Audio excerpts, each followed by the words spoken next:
Hey, how's it going, everybody? This is Joey Galvez, one half of your host of Explain Yourself, and I want to let you guys know about a really cool book from our friend of the show, Eli Shockey. This one is called The Greylock, and it's a story where magic is a commodity. Potions are sold at corner stores. Orcs and dwarves earn a living in cubicles, not on the battlefields. But there are those who resist the house's magic's laws. Branded a criminal and forced to live as a wand for hire, there is a spell slinger they call the Greylock. Check this one out. You guys can pre-order issue 3 right now with code JAN241939, and make sure you guys are heading over to your favorite LCS and letting them know that you want Greylock number 3, and maybe pick up the first 2 issues. You could do that at the Scout web store. So make sure you guys are grabbing the Greylock number 3, JAN241939 at previewsworld.com.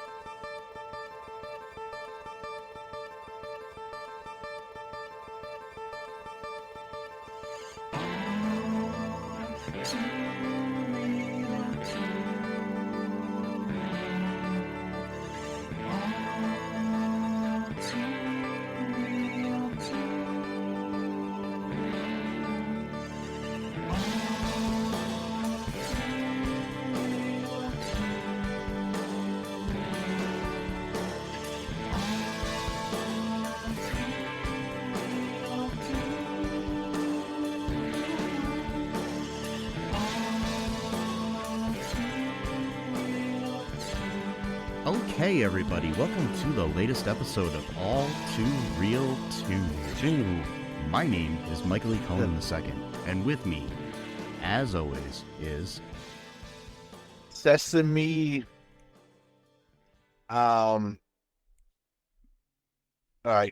sesame seed on a bun, Big Mac, product placement, and Carta. Yeah, I was thinking, before we start this out, I need to go grab myself a can of Coca-Cola, head over and buy a Big Mac. Yeah. And then do some shopping at Sears. Maybe get a little bag of Skittles, in there. Mm-hmm. Yeah.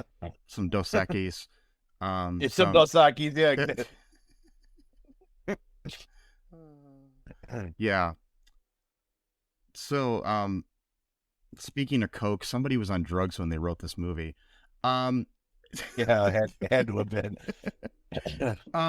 So today on the show, we are covering the most interesting film ever made, entitled Mac and Me. It's a 1988 film. Directed by Stuart Rathfill. I don't know if I'm saying that right. Written by Steve Feek and Stuart Rathfill. Yeah. Yeah. Mm-hmm. Music by Alan Silvestri, the same guy that did the music for Back to the Future trilogy. I was gonna say, because there's some of the music sounded very similar to Back to the Future. Yes. And he just took his score of Back to the Future and just tweaked it a little bit. And then... I honestly, the best part of the movie was the score. No, I know. That's what I'm saying. I'm like, this is interesting music for this particular movie. Yeah. I think they spent probably half the budget on the music, I'm thinking. And then the other half was just paid for by McDonald's, Coca-Cola, and Sears. Yes. And Dos Equis. Lord. I swear to God, there were scenes in that movie that just blatantly looked like they just had the shoehorn the product did. It didn't even make sense for it to be there. Anyways, initial thoughts here. I don't know. It's just bizarre. I don't even know what to think. I mean, I watched it. Well, maybe because I watched it twice. Oh, okay. And then the second time, I didn't want to watch it all the way again, so I just put it on 1.5 speed, and it was even more bizarre watching it like that. You know? So I wanted to make sure I could, kind of remember what happened. So I put it in 1.5 speed just to get it over quicker, and that was probably a very interesting experience. You should try it. Watching it at 1.5 speed. It totally changes like everything about it. It's weird, but Doesn't make it any better. no, it doesn't. It just makes it more like a drug trip. Like you have a ketamine mixed in maybe with some stimulants and maybe some MDMA. I don't know. I'm just on a sesame seed bun. It sesame seed. Yeah, exactly. You put it in your Big Mac, and you'll be flying. But yeah, you'll be going into space where the planet where the family lives. Yeah. So in the early 80s, there was this film you may have heard of called E.T. It's a little film, obscure, Yeah. So my feelings on this was somebody thought, hey, remember E.T.? Let's see how we can make that worse. Yeah. That's exactly what it was. They saw the success of E.T., which came out, was it 82, 81? Mm-hmm. And then 6 years later, they thought... I think it might have been 83. I don't know. But yeah, 83, okay. Yeah. So they waited 5 years then to do... usually when they do a movie like that, it usually comes out in the same, time frame because they want to compete with the other movie. They don't wait 5 years. But sometimes it wasn't as fast back in the 80s because, now with, cheaper means of making a movie, it's easier for the asylum to release the transmorphers, What is transmorphers? Yeah. Right. Well, I don't even mean asylum. I just mean like even other productions, like when you had the Sharks movie versus the Finding Nemo. Yeah, then that does happen, and you got like Deep Impact and Armageddon and stuff like that. But yeah, it just seems like I don't know, like I don't think anybody wanted to touch E.T. for a bit because that was like such an original movie at the time. Yeah. I mean, God, like comparing that to this is just wild. Like, and yeah, I mean, just up front, some little trivia here about this movie. It was nominated for 4 Golden Raspberry Awards. Oh, wow. It won Worst Director and Worst New Star for Ronald McDonald. He's in one scene in the movie. He was only in one scene, yeah. But it did receive 4 Youth and Film Awards, now the Young Artist Award, nominations. While regarded as one of the worst films ever made, it did become a cult hit, and a clip of that is always used on when Paul Rudd does interviews with Conan O'Brien. He tends to show this clip of our star Eric falling down into water off of a cliff. In his wheelchair. Yes. And then Max shows up looking all concerned. Yeah. But Max saves him, by the way. They don't show that. They don't show that clip where right afterwards Max saves him. It's because Paul Rudd doesn't like aliens. He has this. Yeah, I think so. I think he's an alien phobe. Yeah, he is. That's why he's so weird to like Rocket in the Avengers movies. Yeah, no. Exactly. What? I don't know what the fuck I'm talking about. He's an ET phobe, yeah, and that's what they got the ET. You had ET in the hate crime. It's got you slip T and E. I don't know, and then I was trying to come up with something that didn't work, but it's okay. I was trying to, and it just wasn't coming out. But but man, yeah, what a bizarre film is. I don't even know what to say about it. Just it's something. It's a movie. That's for sure. Okay, so I will admit that back when I was in grade school, we had this towards the end of the year they would wheel in the TV into the classroom and show us movies. And one year this was the movie they showed us. Man, I clearly remember that. And then I rented it from the video store a few times after that. I thoroughly enjoyed this movie when I was, I don't know, 10, 11, whatever. So, it's like 12, somewhere around there, Yeah. But not so much as an adult. Yeah. Yep. So what happens in this lovely piece of art?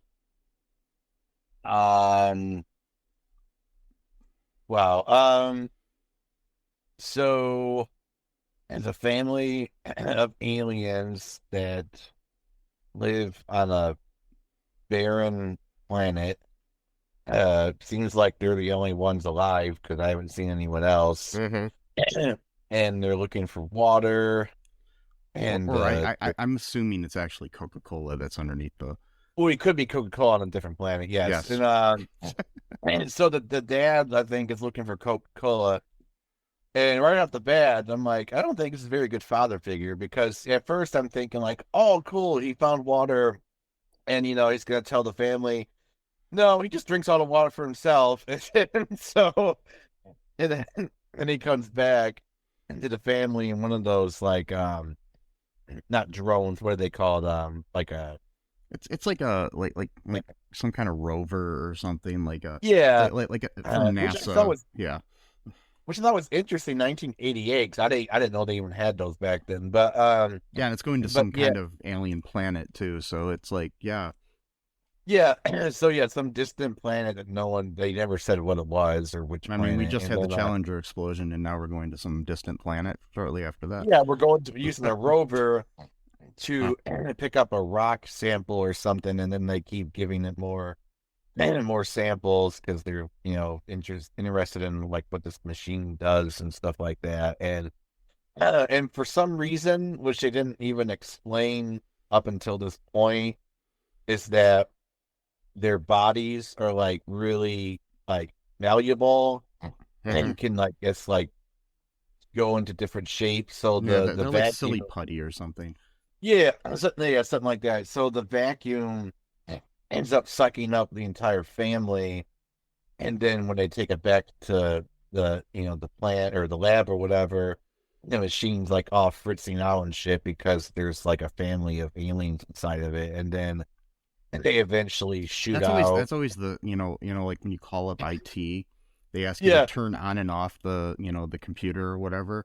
The third thing they ask you is there an alien family inside the device? Yeah, exactly. Yeah. They didn't check that part. No.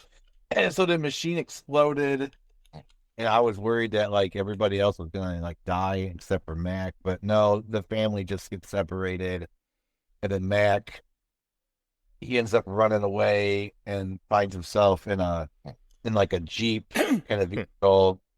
Mm-hmm. Not really a Jeep, but one of those kind of vehicles, and to a family that's moving into like a new home in California. Before that, in the accident, we did have a scene there with Danny Cooksey as a little kid, and he's a Facebook friend of mine, so I'm just bringing him up.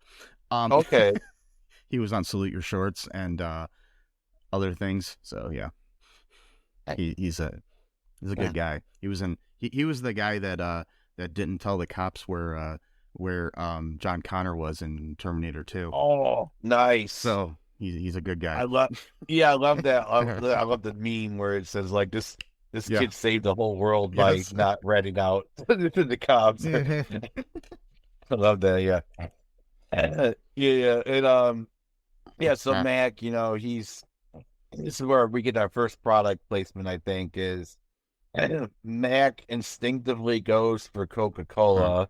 Yes. Which is not explained whatsoever why this particular alien breed just instinctively knows what Coca-Cola is and wants to drink it, considering they live on a different planet. So I'm not even sure why chemicals and food stuff on this planet would even be able to like be digested with their organs on a different planet. I mean, I'll be worried that it would actually kill or poison Mac because the food that they're used to. I mean, I imagine if we went to another planet and there happened to be life on it, and we just go grab something to eat from there, like who's to say that our stomachs would be able to even digest that food without killing us? I'm pretty sure that underground on all planets in space, there's a McDonald's and a Coca-Cola. Oh, okay. Plant. Yeah.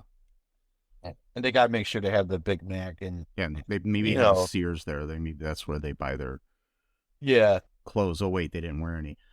So so Mac drinks the kids' Coke, and then this whole argument about his older brother drank it. I didn't drink it. Blah blah blah. Whatever. That whole thing. Yeah. So what else happens? So, anyways, they end up getting to their house because they're moving from Chicago to Los Angeles, somewhere near. I don't know. I'm assuming Los Angeles. It's somewhere in California. They, Eric uses a wheelchair, and so we got Eric and we got Michael and their mom, played by Christine Ebersol, the mom.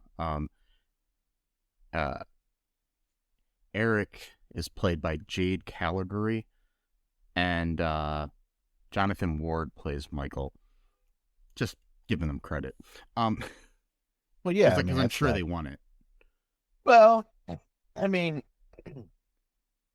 yeah, even it's like, if you were in a movie, even if it was like really bad, but it was like in theaters and stuff like that. Christine Ebersol was a cast member of SNL.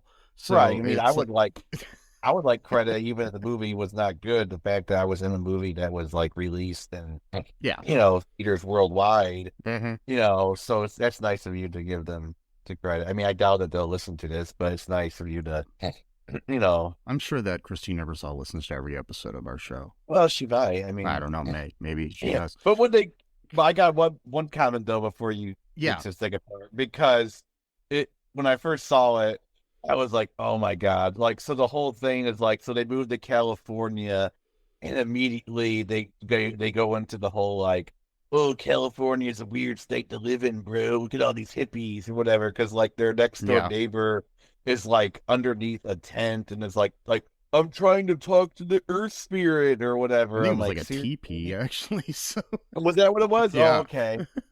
And then he's like, the older brother's like, California. I'm like, oh my God, like really? And then, like, yes, the moment you step foot in California, like the second you get from the border from wherever state you are into California, you're gonna see a bunch of white kids pretending to be Native Americans sitting next to teepees and talking about the Earth spirits. Really, come on. And but when I went to California, that's all I saw. Yeah, well, every corner there was some little girl in a teepee. Mm-hmm. Yep. Sure. Yes. Even on Hollywood Boulevard, there's just little girls in teepees all over up and down Hollywood Boulevard. Yeah. You go to In-N-Out Burger and they're there, and it's like, God, I'm just trying to get a Big Mac here. Not a Big Mac because you can't get that. No. Well, yeah, that's right. Yeah.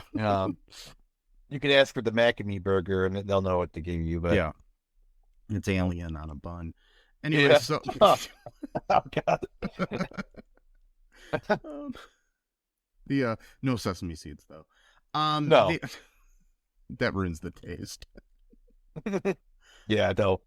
Yeah, alien meat doesn't taste good with sesame seeds. No. So they're moving in. The mom is almost abusive to the guys moving in her stuff at one point, and yeah, you already get an indication about how this woman treats the help. Yeah, Yep. So, anyways, shortly after the move, Eric thinks that there's like an alien presence already or something, even though he hasn't seen the thing. Like, really? It's doing this weird thing where it's controlling, without a battery in it, it's controlling his RC car, and he doesn't have his TV plugged in, and it still turns on, and it's got the Snorks on it. Anyway, so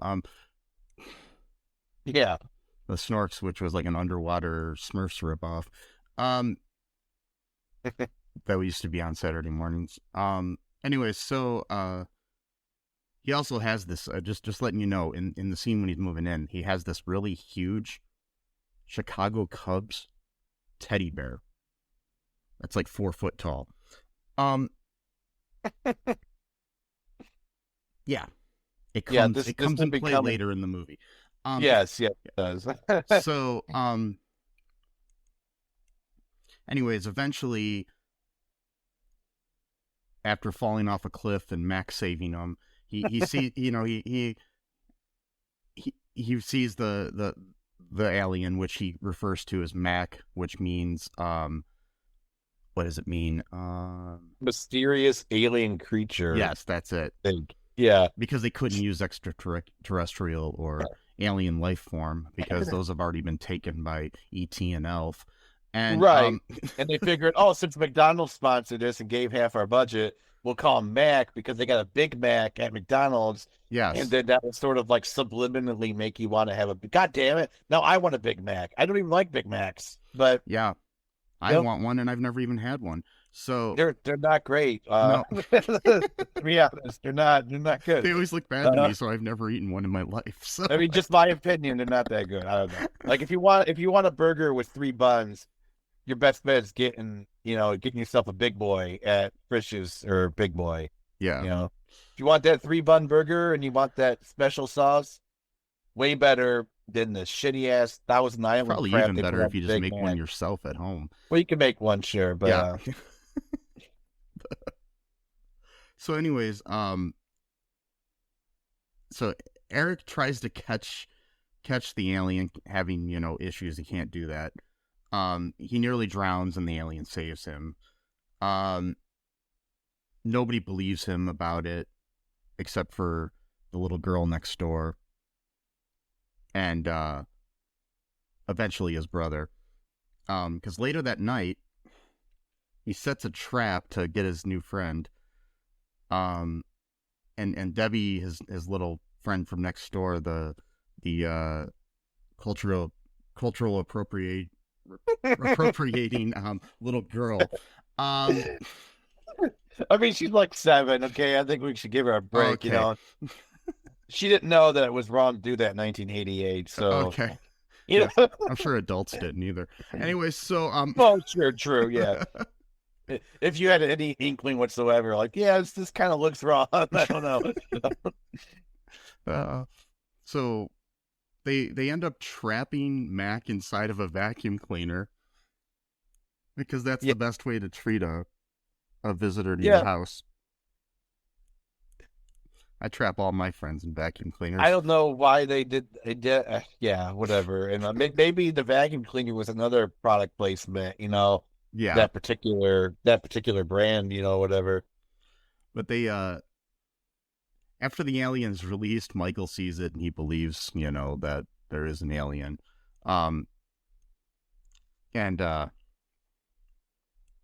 the alien leaves before the mom can be convinced of it. Anyways, wow, this movie. Well, he left because there was like 7 cop. Well, did they explain why there were so many cop cars? Were they looking for the alien? There's the electricity went out, so something was going on with that.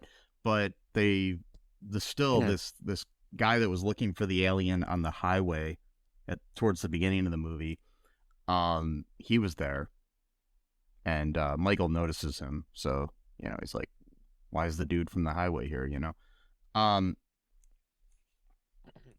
So that guy just follow every single cop car in the city to see if like an alien's there? Like, I don't know. This is how he finds them. Every time there's a cop car, it's like, oh, they must be looking for the alien like I am, so I'm just gonna follow them. Oh no, they're just arresting some hookers on the side of the road. Oh, yeah. Well, maybe they have access to the alien. I don't know. Maybe Mac is experimenting way too young of an age, and that's problematic in many ways. But well, I don't know. He does get the the solar system discount, or whatever. So it's so I don't know, but God. I have no idea what I'm saying. Yeah, me either. So, anyways, I don't know. I'm trying to remember what happens next here. He earlier in the movie at one point, Mac decorated their house with like trees and rocks and shit all over him. Oh yeah, I was like, what was that? It looked like a garden kind of. Yeah, or... like I think he was trying to recreate his planet or something. And maybe. Yeah. Anyways, later on, he cleans it all up and repairs the door, repairs the walls, everything. He's like, I think Mac's got a good chance of being on like HGTV or something. Oh yeah, like her interior designer or whatever. Yeah, I think that'd be a good show. Yeah. Yep. Sure. Get on that, somebody. Mm-hmm. Oh boy. Call it Mac Attacks Your House or something. Yeah. Anyway, so the it's your house. Yeah. they end up going to the little girl Debbie next door invited randomly. It was funny too. She's like, do you want to come to my friend's birthday party? And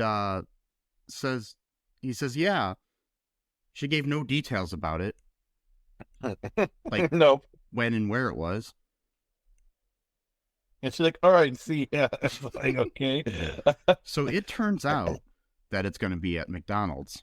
Oh, and yeah, her sister just happens to work at McDonald's. Yes. And then she's also wearing her uniform. Yeah. Multiple occasions throughout the movie for some reason, even when she's not working. And of course, Michael likes the sister because she's like, well, yeah, because and stuff. Yeah. He's like, you didn't tell me she had an older sister, bro, or whatever. Yeah. It's like, was I I didn't think I had to. It's like, what's the requirement that I tell you everything about my new friend and her family? Shut the fuck up. She has a mom too. You didn't ask about her. Yeah, why don't we just give her whole life story, dude? Like. She also likes to culturally appropriate Native Americans here too, but whatever. Yeah, apparently the mother thinks that's fine to reprimand her. Like, hey, maybe don't sit out next to a fucking teepee across the street. Yeah. Talk about the goddamn earth spirit. What the hell's the matter with you? But so anyways, they go to this birthday party in the most 80s scene in a movie ever. Yeah. It was like the 1980s just threw up on this McDonald's. It was like yeah, there's a random even before they got in, there's a random breakdance scene. Yeah. Like, it was just there, like, for no reason other than be like, oh, it's the 80s and breakdance seems cool, right? So we'll just put that in a movie and people will want to watch it, right? Yeah. Mm-hmm. So, that's not what happened, but yeah, because I mean, every time I went to McDonald's in the 80s, there were dudes breakdancing in the parking lot. Sure. And then I did go to some birthday parties at McDonald's when I was a kid. And never once was there a dance off. To be fair, when Kid Rock was younger, they actually did have a breakdancing competition in a Burger King. Oh, okay. And when he was like 12 or 13, and then he participated. I don't know if he won. This is when he wanted to culturally appropriate black people, and then before he decided to run against hating them as part of his political identity. Before he decided to appropriate rednecks. That's when he could use their culture for his advantage, and then after he was done with them, he's like, yeah, fuck you guys. Now I'm gonna support politics that actively oppresses you. But anyway, and all the while pretending that I'm some poor redneck, even though I grew up in like a fucking mansion, but with like whatever. Yeah. But so it does happen. Like, I mean, I guess during the 80s, apparently that was kind of a thing. Okay. I guess. But that was a competition. That wasn't just randomly people doing it. So, but they did say something that there was a dance. I heard an announcement for the dance competition. So, all right. Oh, by the way, I shouldn't have mentioned that because according to some people that we're not allowed to talk about life and other things in all it doesn't have directly to do with the movie. We're not allowed to go off on it's okay. So, fuck them. Sorry about that. Anyway, so sorry, I apologize. Yeah. I don't care. We can talk about everything because you know what? I'm just being Guess whose podcast this is? Yeah, it's our fucking podcast. We can do what we want here. So the they're having this weird party. First off, he got a ride to the party from Debbie and her mom, and he brings Her mom is so like dumb. Rough, or I don't know, like not mean, but just like I don't know, because like when he's like getting to the car, she's talking about the wheelchair. He's like, "How do I do this?" I'm like, "Jesus, like, can you be a little bit nicer?" Yeah. Like, How do I do this? God damn it! it's like, wow. Thought she should have had like a cigar in her mouth and be like, "Hey kid, what do I do?" Here? I know. Someone wrote a comment, I think it was on Reddit. So I was like doing research on the film, if you call it a film. I mean, I guess technically it was on film, but the 90-minute commercial. Yeah, the 90-minute commercial, and then someone wrote, he's like, as a disabled person, it was nice to finally have a movie with a disabled person where the movie wasn't about the fact that he's in a wheelchair, but did it have to be this movie? Yes, exactly. It's like, yeah.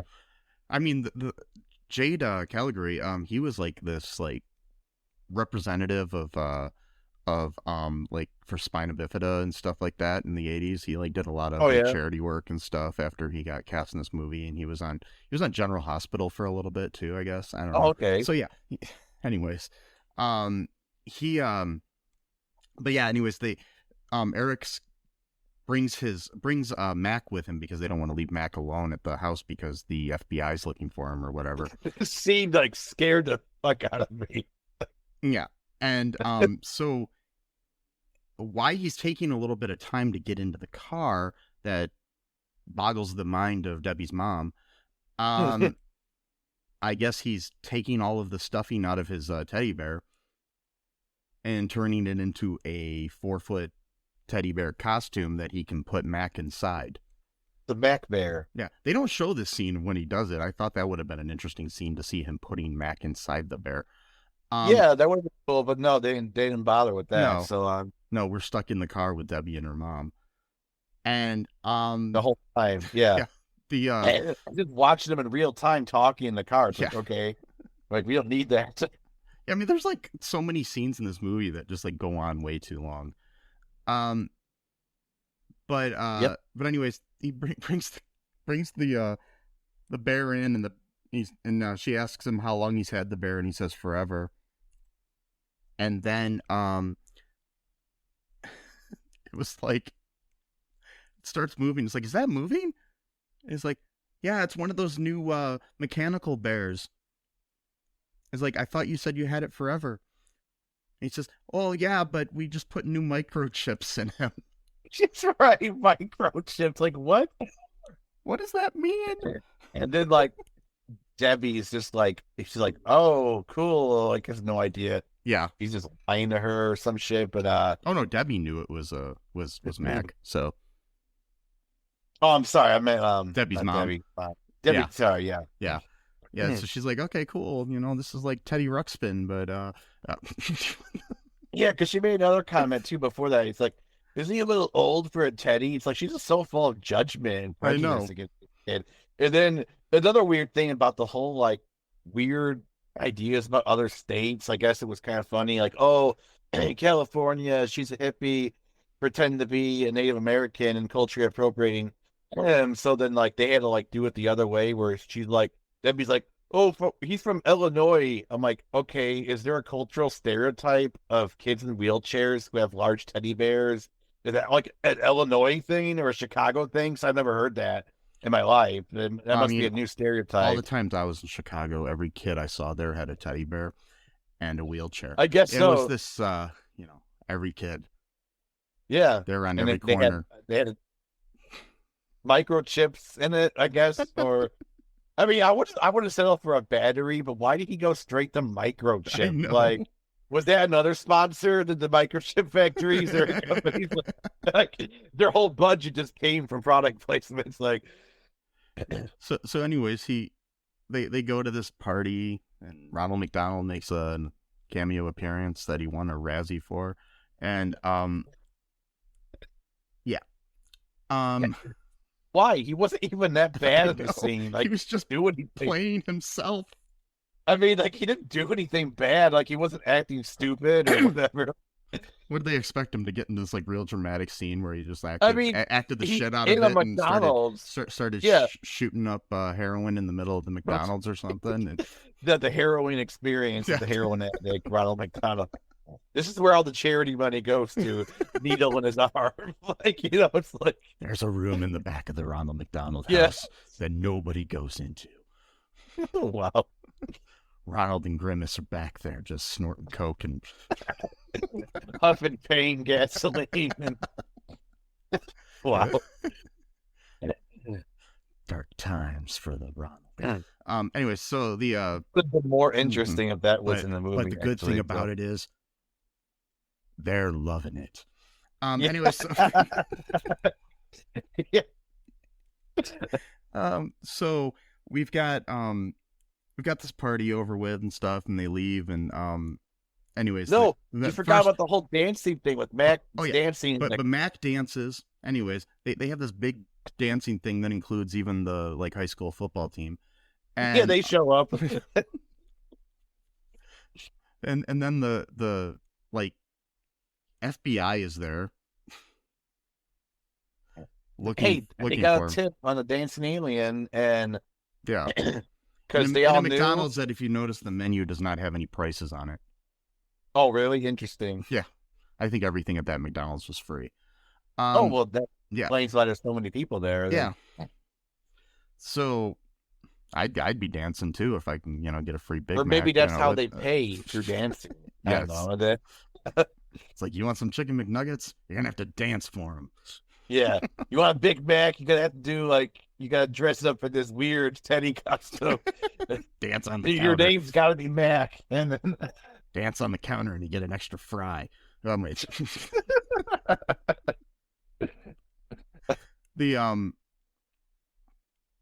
anyways, the cops or the FBI or whatever the fuck they are find it. And as they're dancing or whatever, Eric escapes on his wheelchair. And then these guys, the FBI, which I'm now reading, their names are Wicket and Zimmerman. Yes. Okay. Chase them through a nearby neighborhood while he's rolling down the street in his wheelchair, and they go through a clothesline, and Mac's got all these clothes on him and shit, like some underwear on his head and stuff.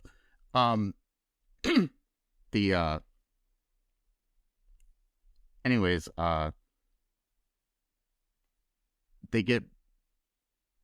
he also goes through and destroys a Sears. Another product place that his mom works at. Yeah, exactly. So you got multiple cuts to Sears. Mm-hmm. And so they Eric, Michael, Debbie, and Courtney, she's the older sister that works at McDonald's. They go off and they somehow pick up Mac and Eric into their van while they're rolling, and the car's next to it, and they pull them into the van in something I think would be physically impossible. But no, man, that was a good move. That's intuitive. They just knew at that moment to pull someone in a moving vehicle. So they follow these directions that Mac gives them to travel to these mountains in the outskirts of town somewhere, where inside of a cave they find Mac's family dying. They rejuvenate them with Coca-Cola because because they didn't have their Coca-Cola, so that's what they get on their planet. And last time I was at the hospital, things were getting dire. They put an IV and hooked it up to me, and they filled it up with Coca-Cola. Saved my life. Yeah, that's the other thing too. We forgot to mention this whole time. Mac and his family are like communicating with each other with these weird whistling stuff. Yeah, and and those scenes are like a fourth of the fucking movie. and so Mac Yeah. was trying to tell them, like, he showed pictures of horses and things like that to find out like where they're, because apparently they went back into the desert because I guess that's what they're used to. Yeah. Where they don't have water, but they need water, and so they went to a place where they know they wouldn't have water instead of looking for a place that did have water. Not exactly sure. Well, not water, but Coca-Cola. Well, Coca-Cola, yeah, but I'm not sure what they're thinking of was in that regard. Like, oh, let's go to the place that's familiar, and that's the place where we don't have the resources we need. Well, they probably didn't know. Well, whatever. I'm just making fun of them. But I know. But yeah, they saved them with the coke, not cocaine. Although maybe it was laced with cocaine. The writers had to have been on some. That's all I'm saying. Well, yeah, but, I'm sure. So, anyways, they rejuvenate them with a Coca-Cola, and then the group stops at a gas station, and they go into a nearby supermarket. But while they're at the gas station, the family like freaks out and grabs a Sprite, not a Coca-Cola. Yeah, Coca-Cola product, but a Sprite from this girl that's sitting in this car by herself while her friend went in to buy some Coke or something. Yeah, yeah. Some Dasaki and some Coke, and and a chain of Sears superstores or something. Anyways,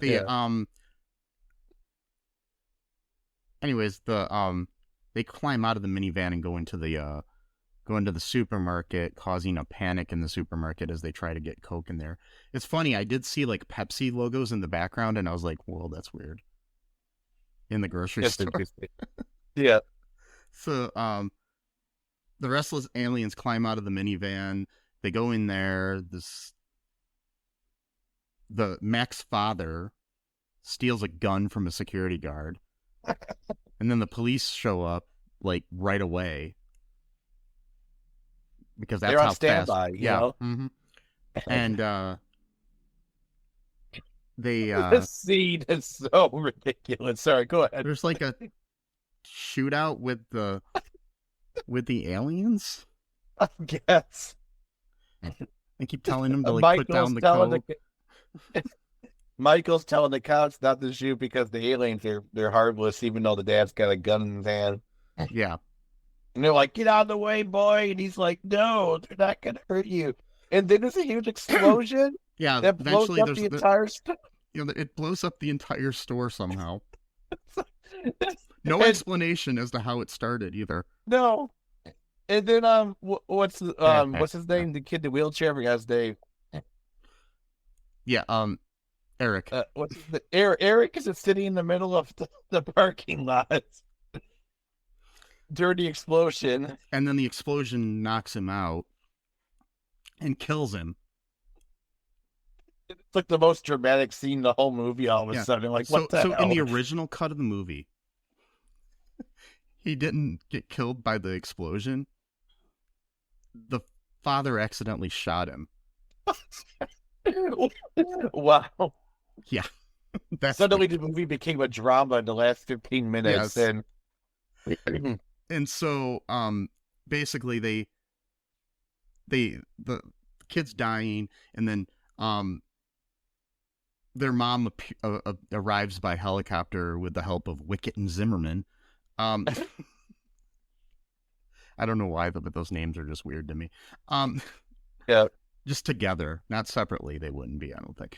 But so she's there to hold her dead kid in her arms. The thing I found weird is when he did die, Courtney or whatever her name is, the older sister, she was more upset about him dying than Michael was. I know. She known him for like one day. Yeah, she knew him for like a half a day or day and a half, and it's just like she's like crying, like, I mean, I know it's sad, but it's just like That's the other thing. This whole movie takes place in the span of like 2 days. Yeah. And they all like develop this huge friendship with each other like during this time. Yeah, well, it happens sometimes, but still. Yeah. Still. The anyways, the aliens come and do some weird shit with their hands and create this light that saves him. Which is kind of weird in the original one because the dad shot him and then he goes and saves him. It's like, yeah. And this whole time they've been able to heal wounds, then why couldn't they just do that to each other when they were like dehydrated without the Coca-Cola and on their planet? Well, maybe they don't have that power until they drink Coca-Cola. Oh, or maybe it's like a Superman, Supergirl type situation where it only works on a different planet. Yeah. Where they got special strength, but then on their own planet, they don't have special strength. Like, yeah, for example, in this movie, like they could just like move doors just from touching it, like, and just knock them down completely, or break the glass of a window just by touching it, you know? So maybe they were going for that kind of thing. And so when this movie, which was already weird to begin with, comes to the next scene, I'm assuming for saving Eric's life, the United States government grants them American citizenship.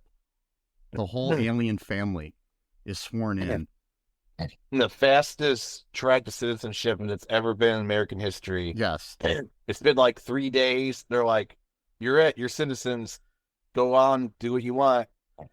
Yes. And so then the family... That's interesting. Yeah, the family drives off into in a Cadillac.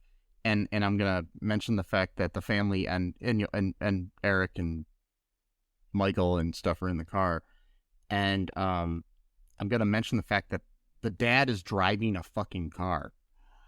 This alien. Yep. He knows how to drive it, I guess. Yeah, I don't know when they learned it. And then Mac blows a bubble of gum, and then it comes up in an animated form on the screen and says, "We'll be back," because they were hoping for sequels. Yeah. Obviously, there were no sequels. There was, no back. Sorry. Yeah. So, yeah. That was that movie. Yeah, that was it. That was a movie. Or a commercial.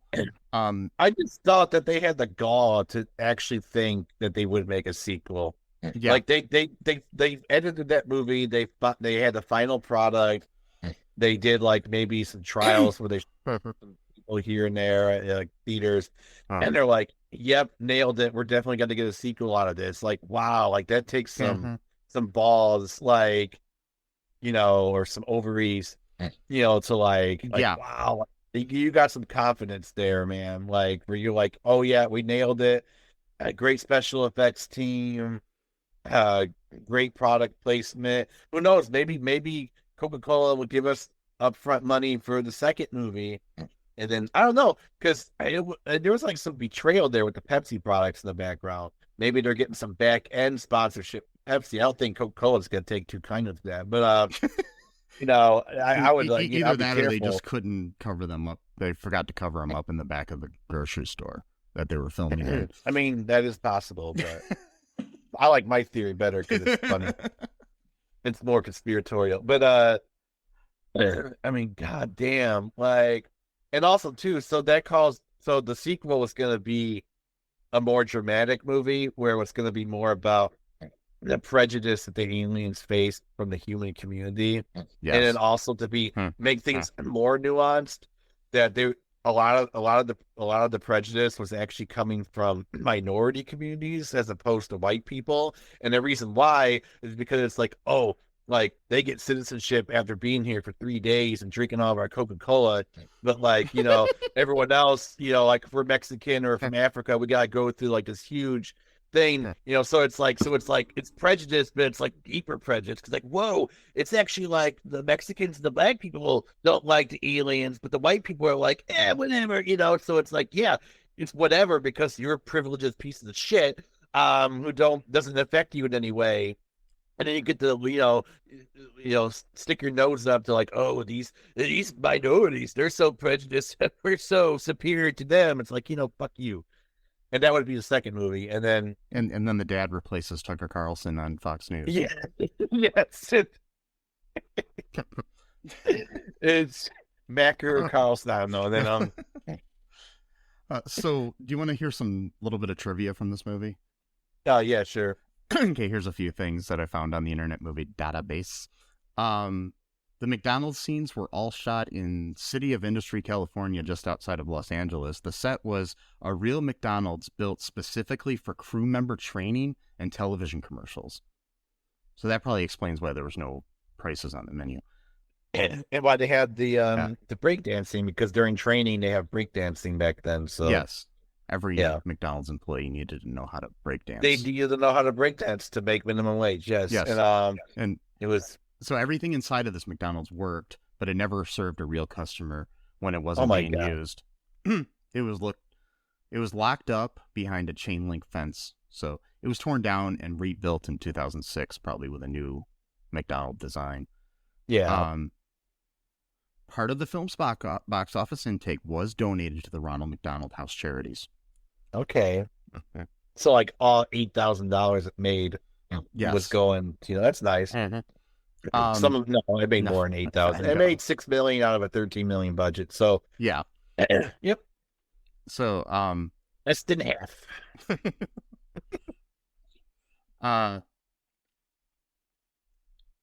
Kim Basinger and Angelica Houston were both offered the female lead of the mom, but declined. That was a good choice, I think. Yeah. I think both of them are like at least been nominated for Academy Awards, if not won. So it's like Although I think the mom character was pretty. I mean, she was a good actress, but I'm like, I don't know if you want to be the role she was given. Yeah. When Steven Spielberg was once asked if he was ever tempted to take legal action against the filmmakers for copying the story of his beloved film E.T., he jokingly said he didn't want to get blamed for making anybody else watch it in order to make comparisons. Yeah. Wow. Yeah. So this movie was Jennifer Aniston's film debut. Wait, what? Where? As an uncredited extra sitting on a curb watching the dancers in the McDonald's parking lot. Wow. So this is before the Ferris TV show. Yeah, and before like Leprechaun and stuff like that. So, wow. Yeah. Also, the film debut of Nikki Cox, who is a pretty well-known actress, as an uncredited extra during the birthday party scene at McDonald's. She's a little redheaded girl wearing a yellow shirt and white shorts. Wow. So, yeah. That's wow. So we got a lot of people. They got their start back in me. Yes. Nice. So yeah, those are just some of the ones I felt like talking about there. Any other thoughts here on this cinematic masterpiece? Sure. I mean, that just proves that there is no role that's too small that, it's too good for someone to have, because a movie that made $6 million worldwide, let that sink in, worldwide, spawns the career of Jennifer Aniston, one of the most successful actresses of all time in American history. So that's right there. If you get a role for something, you want to be an actor, you want to be a musician, you're like, too good for this. No, you never know. You might be a next Jennifer Aniston. Being an extra in a movie about an alien who's dancing in a weird teddy bear costume that's got microchips in it. That's the other thing right there. I got one more thought about this. So I think this is also was part of the conspiracy. So, the predictive programming conspiracy theory? Yeah. And the reason why Eric mentioned microchips is because he was trying to plant, if you will, the idea of like, oh, microchips are normal to have inside of teddy bears. But we all know that Mac is inside the teddy bear not in a weird way, but he's in the suit, and then so it's like, oh well, it's okay to microchip an alien / teddy bear, and then from there it goes to, oh, what if we just microchip human beings? David Icke's been talking about this for years. I'm not sure if he watched Mac and Me, but if he did, he'd probably write about it in one of his 74 books that are 1,000 pages. He has a tattoo long of Mac on his back. Yeah, well, I mean, I wouldn't know, but yeah, I wouldn't doubt it. But yeah, last time he was wrong about the reptilian. He and I were hanging out at the beach. I saw it. It was, yeah. You were hanging out with David Icke? Damn it! I've always wanted to hang out with him. He always says no. Yeah, whatever. Well, he says you can come as long as you don't bring your friend Sesame. Yeah, I think it's he got mad because I'm skeptical of reptilian theories. I don't think reptilian shapeshifters run the world. I think it's the cousin race of Mac and his family are the ones that control them. Yes. Like Mac and his family, their clan are like they're good people, but the other clan is more militant, more like militaristic, imperialist. And so, like, that's the reason why they were on the planet all barren, because they got exiled for not wanting to conquer Earth. They're like, oh, well, if you don't agree to our plans, then we're just going to send you to, like, a barren part of the planet. Good luck finding any kind of Coca-Cola inside of rocks, because, we took it all for ourselves. And but they showed they showed them and became American citizens. Yeah. So that's who really controls the world via microchips through a global computer and teddy bear costumes that you take the stuffing out of, and then put the small alien boy to then do breakdancing on top of a McDonald's counter that actually doesn't serve as a real McDonald's. Yes. And you got to eat Big Mac once a day. Like that one dude, what was his name? Something William or Woolley or something. The dude who believed that in order to go to the fifth dimension, you had to eat a quarter pounder with cheese and a Diet Coke every single day. And the reason why it had to be a Diet Coke, not regular Coke, was not. It had nothing to do with too much sugar. It was that the chemicals in the Diet Coke mixed with the chemicals and ingredients of the double quarter pounder with cheese somehow did some concoction within your body. No, I'm serious. I'm not even making this up. No. Now, I'd heard about this guy that ate them every day. I didn't know why. So, yeah. No, this dude, I'm not making this up. You can't make this up. This dude lived, he rented a room in the garage of a house of an Elvis impersonator. I'm not even making this up. Wow. Literally. And then his career, if you will, is a website where he claimed that he could, there was like a portal somewhere in like Arizona or like Nevada, and you would go to the fifth dimension, but you need to eat a quarter pounder with cheese and Diet Coke every single day for like, I don't know, a few months. Oh, okay. That was all you could eat, though. You couldn't eat anything else. Yeah, no, what I was thinking of was actually a different guy who actually, for like 50 some years, every day he ate a Big Mac. Oh no, that guy's different. Yeah, I was thinking of somebody else. Yeah, no, he controls a part of the world, just like some of the island states and things like that. He's not a big player, and he plays a bit part, in the global hamburger conspiracy, hamburglar, if you will, conspiracy. And no, this dude, his name was Wiley, I don't know, Wiley something, and there's a whole documentary about him. It's amazing. I don't mean to rant too much about it, but like just a short thing. So he became one of the first, quote, breatharians.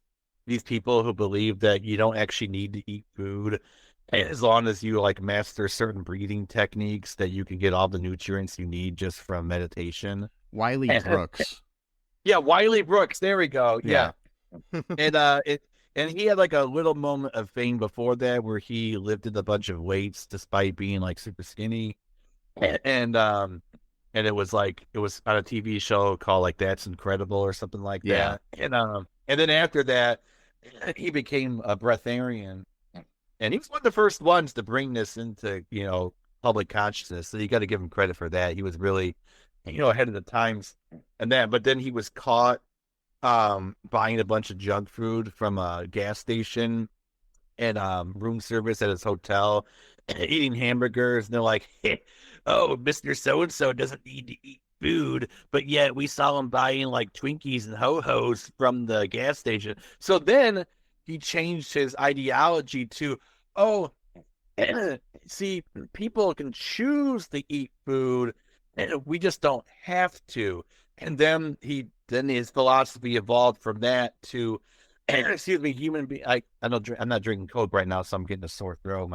I'm getting my Coke withdrawals here. But Don't die on it. and so he changed his philosophy to all humanity are actually descendants of fifth dimensional beings from different parts of the universe where we just lived like basically as like invisible formless beings, but then in order to like have a vacation, what our ancestors would do, excuse me, is that we would basically go into a physical form and like basically experience like the fleshly pleasures of life, be that, food, sex, what have you. And that was like a vacation basically, like, because they were doing their own 5D stuff. I don't know, arranging planets, I'm not sure. And then, but then, as all good things happen, people get used to the, luxuries of life. So again, I'm not making this up. He literally says this in his books or whatnot, website. And we kept doing this too many times. We eventually got locked into the 3-dimensional in our physical bodies, and now we can't get back to the 5th dimension except through his learning that if you eat double quarter pounder or quarter pounder it's gotta be with cheese though. Can't be without cheese. Gotta be with cheese. That's an important aspect to the diet. And Diet Coke. And then somehow that will then create this weird thing in your body where you're susceptible to being able to go into the 5th dimension. And there's a portal, and somewhere in Nevada, or Nevada, and depending on how you pronounce it. And then he'll take you to this portal. I think he died, by the way, so I should be saying past tense. He did pass away a few years ago. But you like had to pay him like $1 billion, and he's like, "I know it sounds like a lot of money, but I'll actually show you how it works." And then he gives you a mantra.